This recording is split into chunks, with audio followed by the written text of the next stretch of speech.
bien dans son job, et pour être bien dans son job, il faut souvent être bien dans son corps, dans sa tête, dans son cœur aussi, au sens physique du terme. On va en parler, et on en parle tout de suite d'ailleurs avec Laetitia Olivier. Bonjour Laetitia. Bonjour. Ravi de vous accueillir, fondatrice de BeGood.care. Ça veut tout dire, être bien, prendre soin de soi, qui est une start-up, hein, c'est votre entreprise. C'est tout frais. C'est tout jeune, c'est tout frais. Et vous êtes auteur de J'ai rendez-vous avec moi, édition Vuibert. Et puis, il y a un sondage qu'on va commenter, parce qu'effectivement, quand on le lit, on se dit, mais je me situe où dans ce sondage? D'abord, un petit mot sur vous, c'est intéressant, parce que BeGood.care, c'est votre bébé, c'est votre start-up, c'est une plateforme. Mais auparavant, vous avez une carrière de business femme. Vous avez été très occupée, très débordée.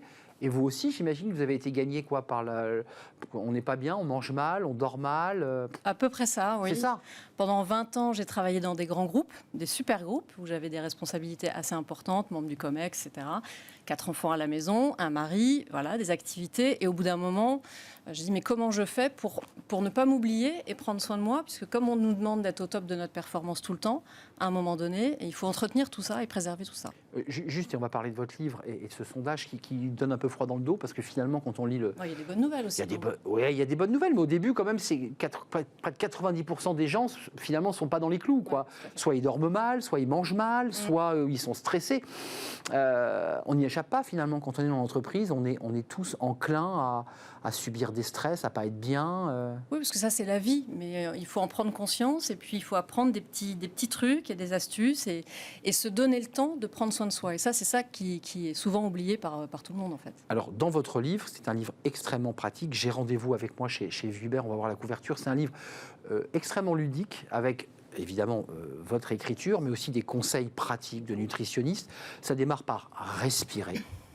Ça démarre par des postures. Vous dites c'est essentiel. Il faut bien savoir respirer. Si on respire mal, ça reste bloqué là, et après on est complètement coincé. La respiration, c'est quand même vital, et c'est malheureusement le truc qu'on fait sans y penser. Enfin, j'ai envie de dire plutôt heureusement. Heureusement, oui. Mais quand on en prend conscience, ça change beaucoup de choses. Donc voilà, ça fait partie des petits conseils essentiels. Alors, l'alimentation et l'alcool, un mot, parce que ça c'est un cliché, mais c'est pas qu'un cliché, parce que vous le dites aussi dans le sondage qui vient faire écho à votre livre. Les cadres, souvent le soir quand ils rentrent, sont un peu stressés, ils ont bu un peu de vin le midi, puis le soir ils prennent une bière, pour ne pas dire un whisky. Ça, c'est pas très bon quand même. C'est pas très bon. Après, moi je suis pas dogmatique, j'aime bien aussi le bon vin, ça fait partie, il y a des conseils. Régime méditerranéen, voilà, il est dans votre livre. Le vin est très bon aussi. Après, c'est les abus, c'est les addictions, c'est l'excès, parce que voilà, on a besoin de réconfort, mais il faut déjà être conscient des signes qui nous alertent et qui nous disent, bon, bah là, à force de mal dormir, d'avoir un peu mal ici, de faire de la compensation émotionnelle avec des pulsions alimentaires sur le chocolat, moi c'est le chocolat, le vin ou la bière, bon, bah voilà, notre corps, il est là aussi pour nous tirer la sonnette d'alarme. Et puis, on va revenir évidemment sur votre plateforme BeGood.care, parce que vous prenez vraiment en main, c'est au sens presque physique du terme, tout à fait. le décideur, le cadre, enfin celui qui a accepté de jouer le jeu. Mais il y a des petits conseils avec une main, je trouve ça assez génial. C'est un dessin d'une main, et ça donne, en fonction de la taille de sa main, la proportion de beurre que l'on doit manger, de viande, de légumes. Et j'ai trouvé ça extrêmement pratique. L'alimentation joue un rôle important dans la performance. Aujourd'hui, on sait que ce que j'appelle moi les 3 C, corps, cœur, cerveau, sont complètement liés. C'est-à-dire quand on mange mal, on va mal alimenter les neurones, on va mal digérer, on va mal dormir. Donc c'est quand même ça qui nous donne de l'essence pour l'ensemble de la journée. Donc si on mange trop, on va mettre 30% de notre énergie à digérer quand même, donc c'est important.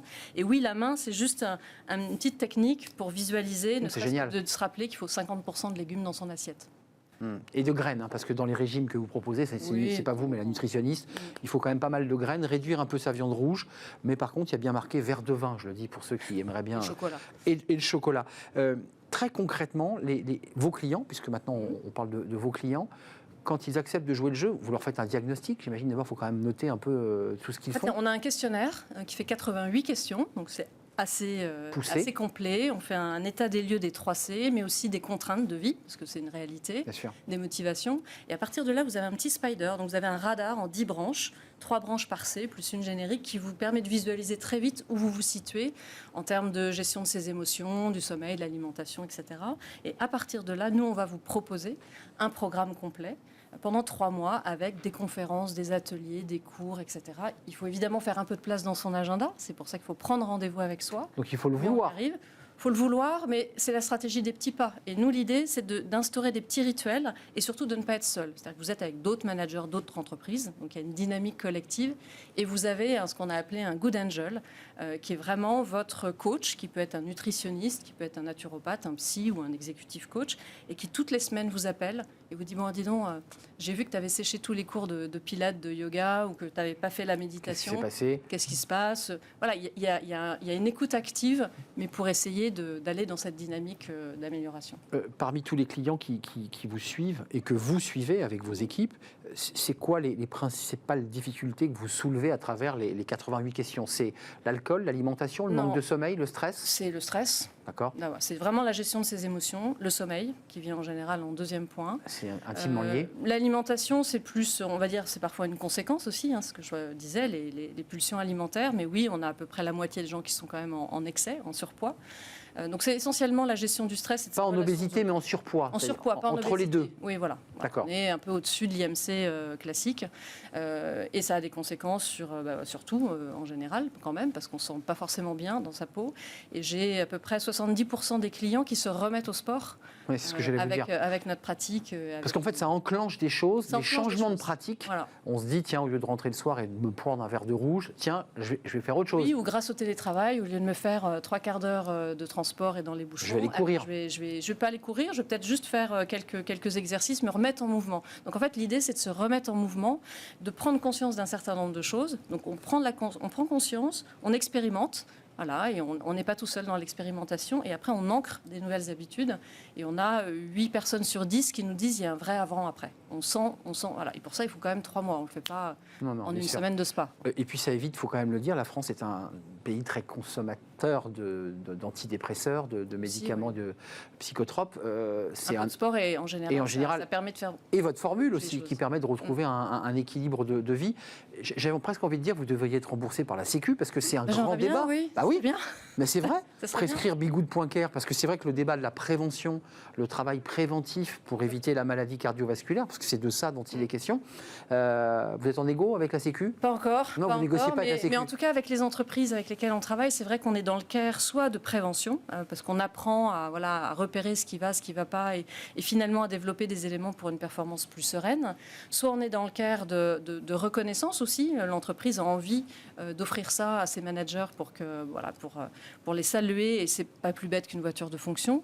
Ou vraiment dans le care d'accompagnement pour des gens qui vont pas bien, et essayer de les accompagner dans ces périodes difficiles. Donc on peut être en pleine forme et avoir envie d'explorer d'autres choses. J'aime bien le Be-Smart, parce que Be-Good, c'est aussi Be-Smart au sens être un peu plus, avoir une acuité intellectuelle plus éveillée, mais aussi plus de sérénité émotionnelle et physique. En revanche, Laetitia, vous qui avez connu des périodes professionnelles très intenses, très stressantes, est-ce que vous allez même jusqu'à vos coachs, et peut-être vous-même d'ailleurs, expliquer à vos clientes, à vos clients, lève un peu le pied, tu es à 65 heures par semaine, franchement, tu te crames, tu ne vas pas tenir. On essaye. Alors, on a même eu des clients qui, en cours de programme, nous ont dit, écoute, là, j'y arrive pas. Pendant un mois, je me mets entre parenthèses parce que j'ai 2 boulots en même temps. Et donc on décale. Nous, on n'a pas envie de rajouter de la charge mentale à celle qu'ils ont déjà, évidemment. Et de la culpabilité de ne pas pouvoir le faire. Exactement. Donc ça ressort aussi. Donc voilà, on dit, mais tu fais un truc dans la semaine, c'est déjà très bien. C'est vraiment l'encouragement et essayer de les accompagner. Et vous, Laetitia, parce que vous avez commencé l'histoire et on a commencé notre échange, vous nous avez dit, en fait, je l'ai fait un peu pour moi au départ, parce que j'étais arrivé au bout du rouleau. Complètement. Vous aviez perdu le sommeil, vous étiez stressé, votre vie se dégradait. Comment vous êtes aujourd'hui, maintenant que vous êtes à la tête d'une start-up ? Je retrouve un bon niveau de stress quand même, parce que je vais chercher les clients, parce que j'ai une équipe à gérer, parce qu'en plus j'ai une autre start-up à côté, donc ça fait quand même pas mal de choses. Vous aimez bien quand même le stress ? Oui, mais bon, alors l'avantage c'est que je travaille de la maison, donc du coup, je fais du sport tous les matins, je profite de Bigoud, parce que je suis avec mes clients sur les séances de méditation, de respiration, j'anime des conférences, donc en fait, je suis servie par mon propre business, et non, j'ai quand même appris à avoir des nouveaux réflexes, des nouveaux rituels qui sont maintenant ancrés. On dit toujours qu'on ancre des nouvelles habitudes sur des habitudes qui sont déjà là, comme par exemple se brosser les dents. Moi je me lève le matin, je me pose 5 minutes, je fais 10 minutes de méditation, je fais après 10 minutes de sport. Et la journée est partie. Attention Laetitia, et un petit-déj, parce que dans votre sondage, j'ai vu qu'un Français sur 4 prenait pas de petit-déj. Je crois que c'est le chiffre. Petit-déj et salé. Un petit-déj avec des œufs, avec de l'avocat, pas le pain beurre confiture. C'est pas pour vous. Mais non, parce que ça fait un pic de sucre et du coup à 11h on a faim et voilà. Donc c'est un excellent conseil. Vous nous conseillez plutôt de partir sur un petit déj hybridé salé. Un petit du pain complet avec on se fait plaisir avec des œufs, du jambon, du saumon. Enfin, voilà, bon, un casse-croûte, un petit casse-croûte, pas trop gras quand même. Non. Pas trop de charcuterie. Non, pas trop. Mais bon, moi j'en mange un petit peu quand même le matin, mais c'est quand même mieux que le croissant Nutella. Ouais, on brûle ensuite ses calories tout au long de la journée. Merci Laetitia, Olivier, de nous avoir rendu visite, fondatrice de Bigoud.care. C'est le bien-être. Allez donc jeter un œil sur la plateforme. Et auteur de J'ai rendez-vous avec moi, édition Vuibert. Lisez ce livre parce qu'il est plein de conseils pratiques, de bon sens. J'ai retenu la main. Je vais respecter mes volumes de beurre. Ça, c'est très important parce que le beurre, c'est pas bon pour le cœur. Il y a plein d'interviews sympas de chefs d'entreprise, d'experts. Exact. Et des témoins qui témoignent de leur expérience. Merci de nous avoir rendu visite. Merci à vous. La pause café, c'est tout de suite. Évidemment, c'est un moment de plaisir aussi, la pause café dans une entreprise. On en parle tout de suite avec Caroline Ricross.